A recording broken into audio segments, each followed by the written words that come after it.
ಎಲ್ಲರಿಗೂ ನಮಸ್ಕಾರ. ನನ್ನ ಹೆಸರು ಡಾಕ್ಟರ್ ರೋಹಿತ್ ಉದಯ ಪ್ರಸಾದ್. ನಾನು ENT consultant, Aster RV hospital, ENT department and cochlear implant surgery ಡಿಪಾರ್ಟ್ಮೆಂಟ್ನ ನಾನಿಲ್ಲಿ ಹೆಡ್ ಮಾಡ್ತೀನಿ. ನಾನು ಈ ENT and cochlear implant surgery last 10 ಇಯರ್ಸಿಂದ ಪ್ರಾಕ್ಟೀಸ್ ಮಾಡ್ತಾಯಿದ್ದೀನಿ. ತುಂಬ ಜನ ಪೇರೆಂಟ್ಸು ಅವ್ರ ಮಕ್ಕಳಿಗೆ ಕಿವಿ ಕಮ್ಮಿ ಕೇಳಿಸಿದ್ರೆ ಅವ್ರಿಗೆ ಏನು ಮಾಡಬೇಕು ಅಂತ ಫಸ್ಟು ಅವ್ರಿಗೆ ತಲೆಯಲ್ಲಿ ಯೋಚನೆ ಬರುತ್ತೆ. ಮಗುಗೆ ಮಾತು ಬರುತ್ತಾ, ಮಗುಗೆ ಕೇಳಿಸತ್ತಾ, ತುಂಬ ಯೋಚನೆಗಳಾಗತ್ತೆ.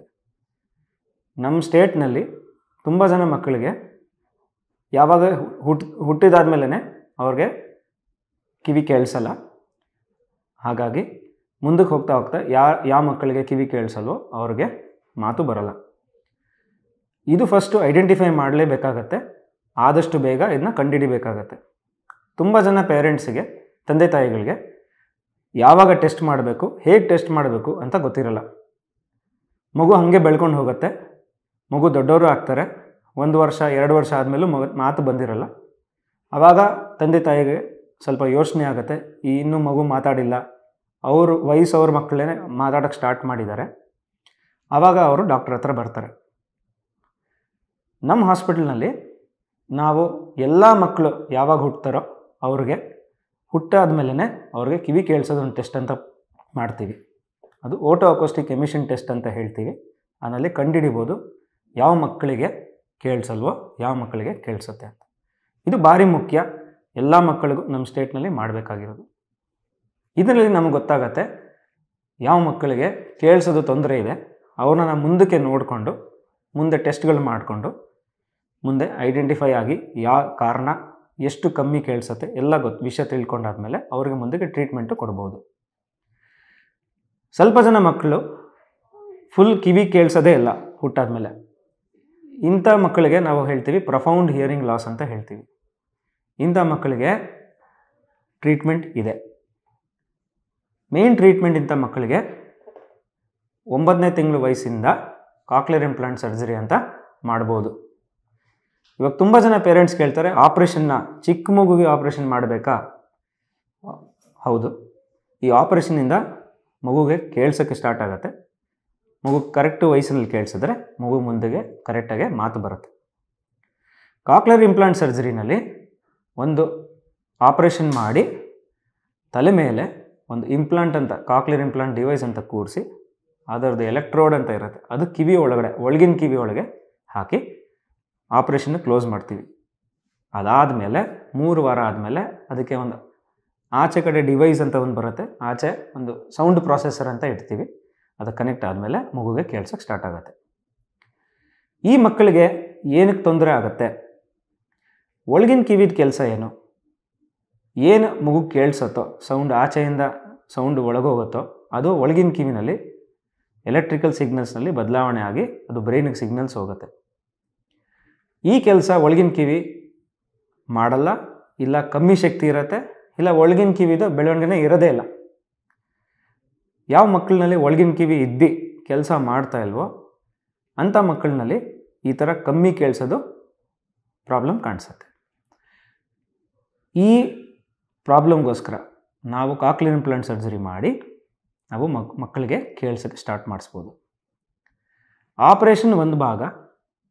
ಆಪ್ರೇಷನ್ ಆದಮೇಲೆ ಮೇನ್ ಕಾರ್ಯಕ್ರಮ ಸ್ಟಾರ್ಟ್ ಆಗೋದು. ಅದೇನೆಂದರೆ, ಆಪ್ರೇಷನ್ ಆದಮೇಲೆ ಯಾವಾಗ ಮೆಷಿನ್ನ ನಾವು ಆನ್ ಮಾಡ್ತೀವೋ, ಕಾಕ್ಲಿಯರ್ ಇಂಪ್ಲಾಂಟ್ ಡಿವೈಸ್ನ ಆನ್ ಮಾಡ್ತೀವೋ ಅದು ಮಗುದು ಮೊದಲನೇ ದಿವಸ ಕೇಳಿಸೋದು.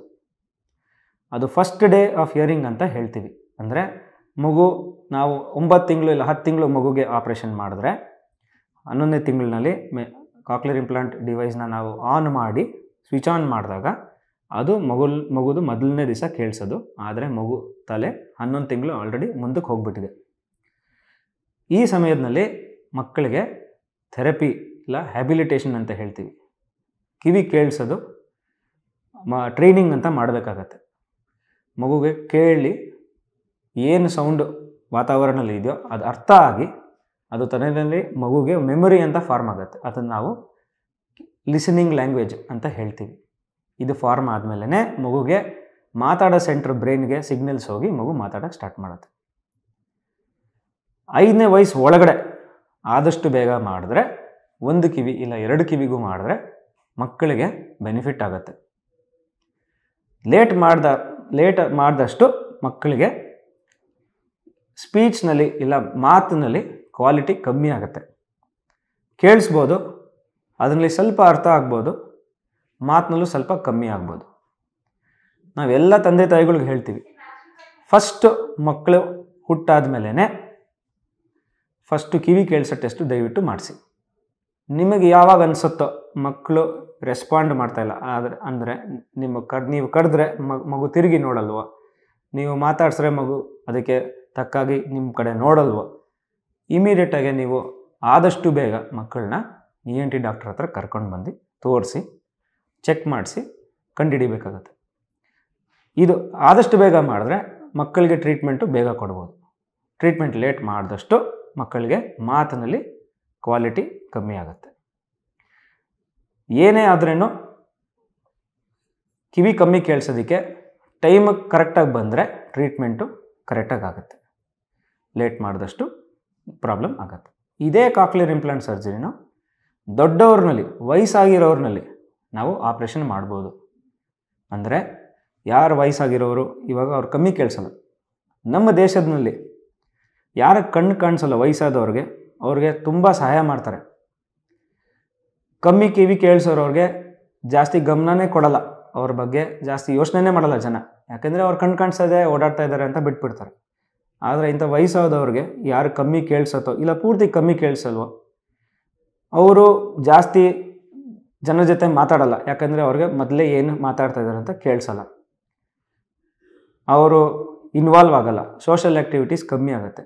ಇಂಥ ಜನಗಳಿಗೆ ಯಾವತ್ತೂ ಕೇಳಿಸೋದು ಭಾರಿ ಮುಖ್ಯ. ಯಾಕಂದರೆ ವಯಸ್ಸಾದ ಮೇಲೆ ಕೇಳಿಸೋದು, ಒಬ್ಬರೊಬ್ಬರ ಹತ್ರ ಮಾತಾಡ್ಕೊಳ್ಳೋದು ಅದೇ ಮೇಯ್ನ್ ಜೀವನ ಅವ್ರಿಗೆ. ಯಾಕಂದರೆ ಅದನ್ನಲ್ಲೇ ಅವ್ರಿಗೆ ತಲೆ ಆ್ಯಕ್ಟಿವ್ ಆಗಿರುತ್ತೆ. ವಯಸ್ಸಾದವ್ರಿಗೆ ಇಂಪ್ಲಾಂಟ್ ಮಾಡೋದು ಭಾರಿ ಮುಖ್ಯ. ನಿಮಗೆ ಇನ್ನೂ ಕಾಕ್ಲಿಯರ್ ಇಂಪ್ಲಾಂಟ್ ಸರ್ಜರಿ ಬಗ್ಗೆ ಇಲ್ಲ ಈ ಕಾಕ್ಲಿಯರ್ ಇಂಪ್ಲಾಂಟ್ ಡಿವೈಸ್ ಏನು, ಇಲ್ಲ ಮಕ್ಕಳಿಗೆ ಇಲ್ಲ ವಯಸ್ಸಾಗಿರೋರ್ನಲ್ಲಿ ಕಮ್ಮಿ ಕೇಳಿಸೋರಿಗೆ ಏನು ಟ್ರೀಟ್ಮೆಂಟು ಇದೆ ಅಂತ ತಿಳ್ಕೊಳ್ಬೇಕಂದ್ರೆ ನೀವು ನೇರವಾಗಿ ಬನ್ನಿ, ನನ್ನ ಭೇಟಿ ಆಗ್ಬೋದು. ನೆಕ್ಸ್ಟ್ ನಾನು ಮುಂದೆ ಇನ್ನೊಂದು ಕಾಮನ್ ಪ್ರಾಬ್ಲಮ್ ನಮ್ಮ ಸಿಟಿನಲ್ಲಿ ಇಲ್ಲ ನಮ್ಮ ಸ್ಟೇಟ್ನಲ್ಲಿ ತುಂಬ ಜನ ಮಕ್ಕಳನ್ನ ನಾವು ನೋಡೋದು, ಅದ್ರ ಬಗ್ಗೆ ಡಿಸ್ಕಸ್ ಮಾಡ್ತೀನಿ. ಧನ್ಯವಾದಗಳು.